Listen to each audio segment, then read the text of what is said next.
शांत रहा please. Silence. एकच मिनिट, तुम्ही फक्त कोणाला प्रश्न विचारणार तेच सांगून करा.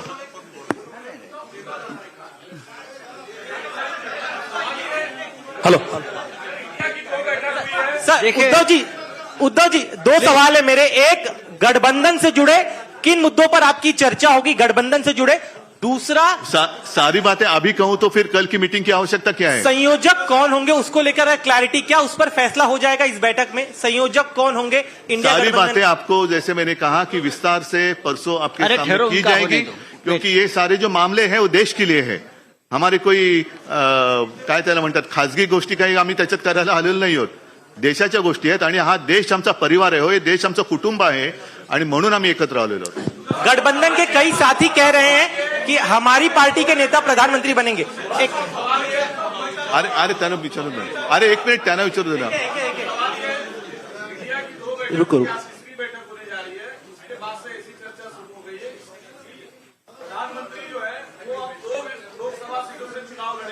क्या आप दोनों बनारस में या जहां से वो दूसरी सीट से चुनाव लड़ेंगे संयुक्त सभा करेंगे? अरे चुनाव तो अभी दूर है ना, जब की बात तब देखी जाएगी. उद्धव जी, एक सवाल ये है कि जिस तरीके से हम अलग अलग अरे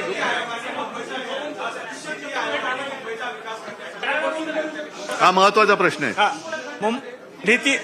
नीती आयोगाने मुंबईमध्ये विकास करण्यासाठी त्यांनी एक आराखडा तयार केला आहे. महाराष्ट्रामध्ये खास करून आता केंद्राचं इकडे या ठिकाणी दखल आहे, म्हणजे मुंबईला वेगळं करण्याचा हा एक मोठा प्रयत्न आहे. त्यावाय असं वाटतं का तुम्हाला?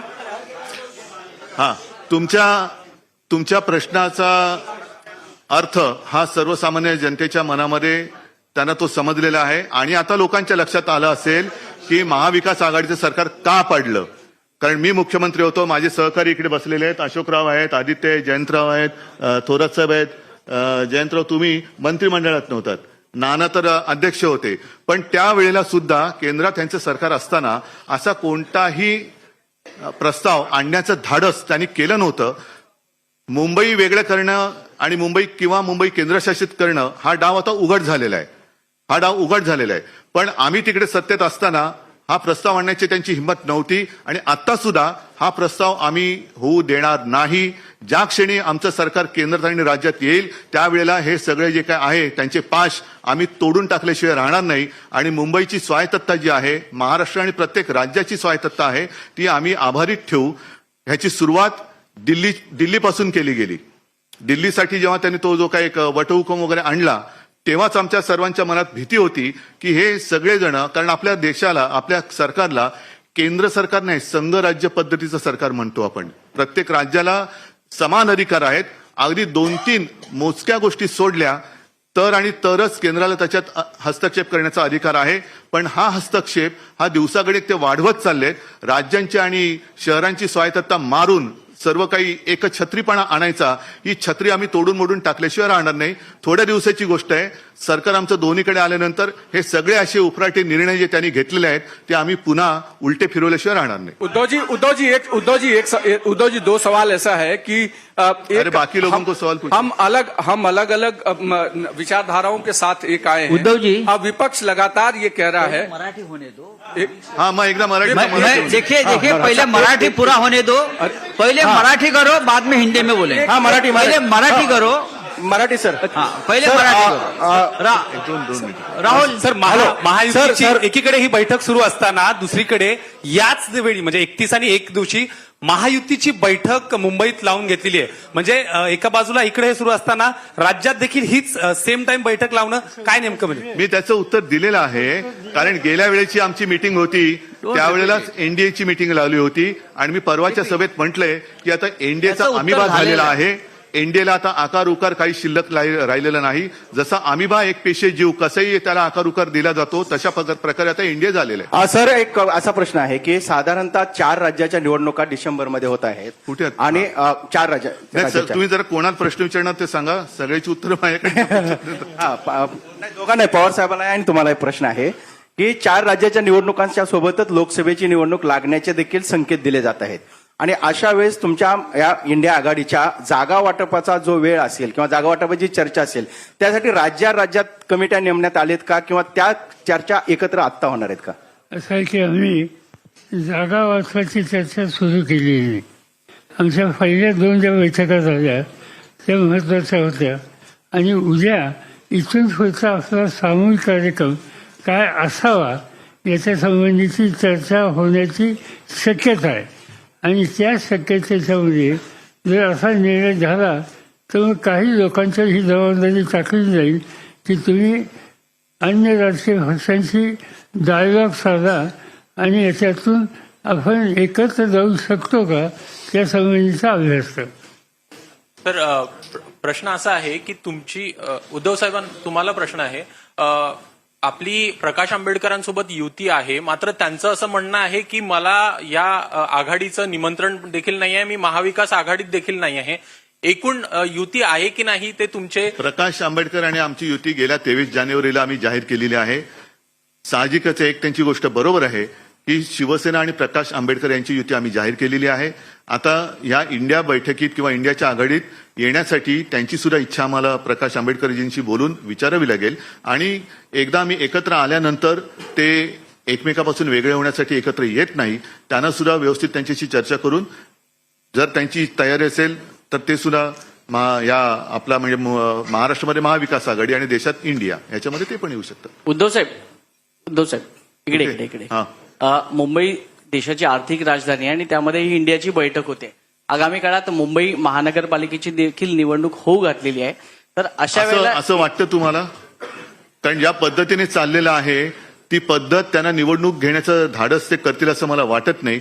आणि आता जो आधी प्रश्न विचारला होता पवार साहेबांनी याचं उत्तर दिलं की 4 राज्यांसोबत लोकसभा, मी म्हणतो त्याच वेळेला महापालिका पण घ्या. याचा परिणाम दिसेल आपल्यासाठी फायद्याचा? परिणाम नक्की दिसणार आहे कारण लोक वाट बघतायत. धन्यवाद. आणि पवार साहेब एक सवाल असा आहे, उत्तर प्रदेशमध्ये मायावतींनी असं डिसिजन घेतलंय की ते तटस्थ राहणार आहे. सर यामुळे इंडिया आघाडीला काय वाटते? म्हणजे मायावती तटस्थ राहणार आहे, उत्तर प्रदेशमध्ये लोकसभाची जास्त सीट आहे. की मायावतीजी नक्की कोणाच्या एकत्रित जाण्याची भूमिका घेणार आहेत. आम्हाला असं दिसतंय की काही वेळेला भारतीय जनता पार्टीशी सुद्धा त्यांनी सुसंवाद ठेवलेला आहे की आज ठेवतील असं मी म्हणत नाही, पण या सगळ्या गोष्टीची स्पष्टता जोपर्यंत येत नाही तोपर्यंत याच्यावर निर्णय घेणं अशक्य आहे. पवार साहेब एक मिनिट त्यांना विचारतो. नाही होऊ दे. एक सवाल ये है कि पवार साहब आपसे और उद्धव जी आपसे दोनों लोगों से, क्योंकि ये अलग अलग विचारधाराओं का अलायंस है, तो ऐसे में इस पूरे चीजों को जब आगे बढ़ेगा तो एक कोऑर्डिनेशन कमेटी की जरूरत पड़ेगी, क्योंकि ये लगातार चल रहा है. तो उसको लेकर क्या संयोजन समिति अलग से बनाई जाएगी? और दूसरा सवाल ये है कि विपक्ष जो सरकार में बैठे लोग हैं वो लगातार आप लोगों पर कह रहे हैं कि अभी तक कोई चेहरा आप लोग तय नहीं कर पा रहे हैं, तो प्रधानमंत्री पद का उम्मीदवार कैसे तय कर लेंगे?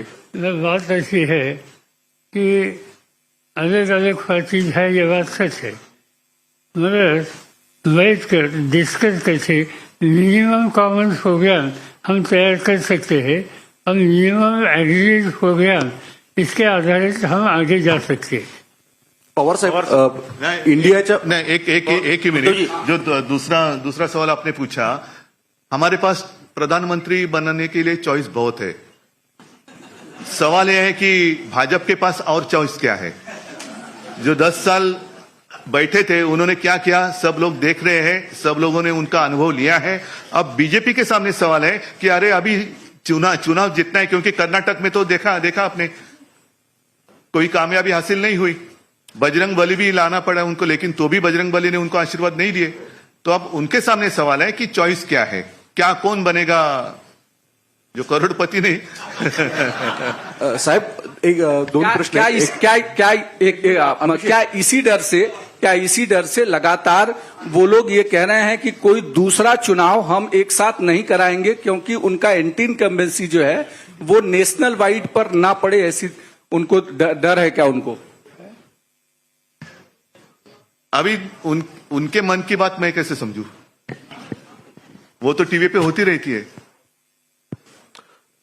पवार साहेब, मला प्रश्न विचारायचा आहे की इंडिया अलायन्सच्या बाबत थेट पंतप्रधानांपासून ते अमित शहा हे थेट आरोप करतात की एकतर भ्रष्टाचारी आणि घराणेशाही अशा स्वरूपाची ही अलायन्स आहे. याला उत्तर काय तुमचं?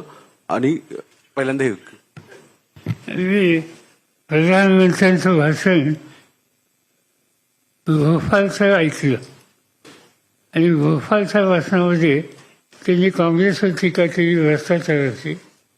राष्ट्रवादी काँग्रेस पक्षावर टीका केली.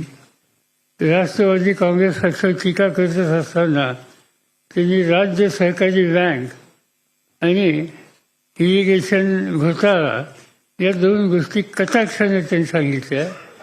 माझा आग्रह एकच आहे प्रधानमंत्र्यांचा, ते प्रधानमंत्री आहेत देशाचे, जिथे सत्तेचा गैरवापर झाला अशी माहिती त्यांच्याकडे असेल तर त्यांनी सखोल चौकशी करावी आणि वस्तुस्थिती समाजाच्या सोबत ठेवावी. नुसता आरोप करण्याचा अर्थ नाही. तुमच्या हातात सत्ता आहे, त्याची चौकशी करा आणि सबंध देशाला सांगा वस्तुस्थिती काय. पवार साहेब, एक प्रश्न असा आहे. पवार साहेब, आपल्यासोबत आपले काही सहकारी बाजूला गेले, त्यामुळे अनेक लोक आपल्या संभ्रमणात आहे. जे काही पार्ट्याज आहेत देशभरामधले, त्यांचाही संशय आहेत की पवार साहेब आमच्यासोबत आहेत आणि त्यांचे काही सहकारी भाजप सोबत आहे. हा संभ्रम मोठा आहे, लोकांमध्ये आहे, कार्यकर्त्यांमध्ये आहे. काही संभ्रम नाही. या लोकांना त्यांची जागा उद्याच्याला या राज्याचे मतदार दाखवतील. अजिबात स्पष्टता आमच्या सगळ्या हितचिंतकांच्या मध्ये आहे. पवार साहब, दिनेश पवार साहब, दो सवाल है. पवार क्या साहब, असदुद्दीन ओवैसी, सवाल ये है कि आपने तो कह दिया कि संभ्रम नहीं है, भ्रम नहीं है, लेकिन कांग्रेस और शिवसेना के नेता कहते आए हैं कि लगातार भ्रम बना आज की हुआ जो है. पत्रकार परिषद है ना, वो इंडिया के बारे में है, अपने देश के बारे में है. तो कोऑर्डिनेशन बाकी हम लोग तो कैसे मिलते होगा? रहते, उस वक्त ये सारे सवाल जवाब हो सकते हैं. पवार साहेब प्रश्न असा आहे. पवार साहेब, आपण सगळ्या विरोधी पक्ष, सगळ्या पक्षांना आपण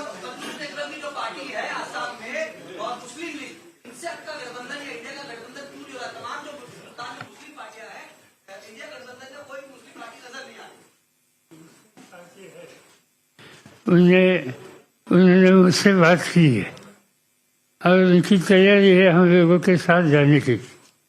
तो ये कोई अकेला इस पर डिसीजन ले नहीं सकता. इसमें कांग्रेस के साथ बात करनी होगी, उद्धव जी के नेतृत्व वाली शिवसेना के साथ बातचीत करनी होगी और इसमें कलेक्टिव डिसीजन होगा. जब तक कलेक्टिव डिसीजन होता नहीं तब तक इन लोगों का जो सुझाव है इसको स्वीकार करना हमें मुश्किल है. क्या ओवैसी साहब और बीआरएस को लेकर बातचीत चल रही है आपकी? उद्धव जी, पवार साहब, क्या आज चूंकि बातचीत इंडिया बैठक की होगी, मैं एक सवाल ये जानना चाहता हूँ कि कन्वेयर को लेकर के, संयोजक को लेकर के जो चर्चा चल रही थी, बताया ये जा रहा है, क्लैरिटी हम चाहते हैं. कांग्रेस से कहती कि हम टीएमसी और दूसरे नेताओं के अंडर में काम नहीं कर सकते, दूसरी पार्टी कहती हम कांग्रेस का कन्वेयर एक्सेप्ट नहीं कर सकते. सुनो एक मिनट, इस सारे बातों का जवाब आपको मिल जाएगा, लेकिन एक बात आपको ध्यान में रखना चाहिए. शायद मैंने आज एनडीए का संयोजक कौन है मुझे तो पता नहीं, आपके पास अगर जानकारी होगी तो आप दे दीजिए. क्या कोई संयोजक कोई डिसाइड किया जाएगा कि पागल लोगों की कमेटी बनेगी? पवार साहेब, दोन प्रश्न. पवार साहेब, क्या इस बीआरएस बैठक में अकाली दल आणि ओवैसी यांना पिछले बैठक में ये कहा गया था कि एक कमेटी बनाई जाएगी, कोऑर्डिनेशन कमेटी बनाई जाएगी. संयोजक पर भी पिछली बैठक में तय हुआ था कि मुंबई के बैठक में एक कोऑर्डिनेशन कमेटी बनाई जाएगी सभी लोगों की, या फिर संयोजक जो है उस पर चर्चा होगी. क्या ये दोनों मुद्दे होंगे जो अलग अलग नाम और आ रहे, कोई संयोजक चुना जाएगा? एक पहला सवाल है.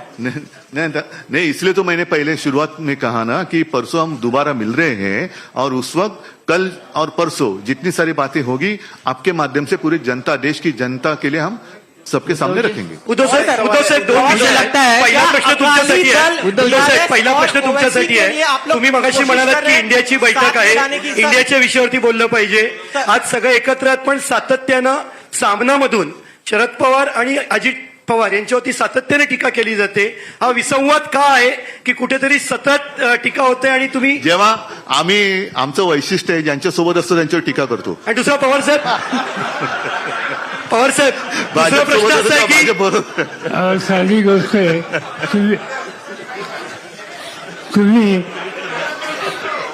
तुमच्या मीडियातनं टीका केली म्हणून आम्ही काम करायचं थांबवायचं का तर तुम्ही तुमचं काम करा आम्ही आमचं काम करतो बरं पवार साहेब शिवसेनेचे नेते मागणी करतात की उद्धव ठाकरेंना पंतप्रधान पदाचा उमेदवार म्हणून घोषित करावं जातो उद्या शपथ घेतो पवार साहब दो चीजें सर क्या बीआरएस अकाली दल और असदुद्दीन ओवैसी की पार्टी को साथ में लाने के लिए आप लोग कोशिश कर रहे हैं बातचीत चल रही है पवार साहब बात अभी तक हुई नहीं मगर अकाली दल की इनकी एक भावना है कि इसमें साथ जा सकते हैं तो हम सोच सकते हैं मगर इतना वो आसान नहीं है क्योंकि हमारे साथ केजरीवाल है पंजाब की हुकूमत उनके हाथ में है कांग्रेस पार्टी की वहाँ नीति अलग है और इसलिए हम जिससे हमारे डिफरेंसेस बढ़ेंगे ऐसा काम कुछ नहीं करेंगे उद्धव साहब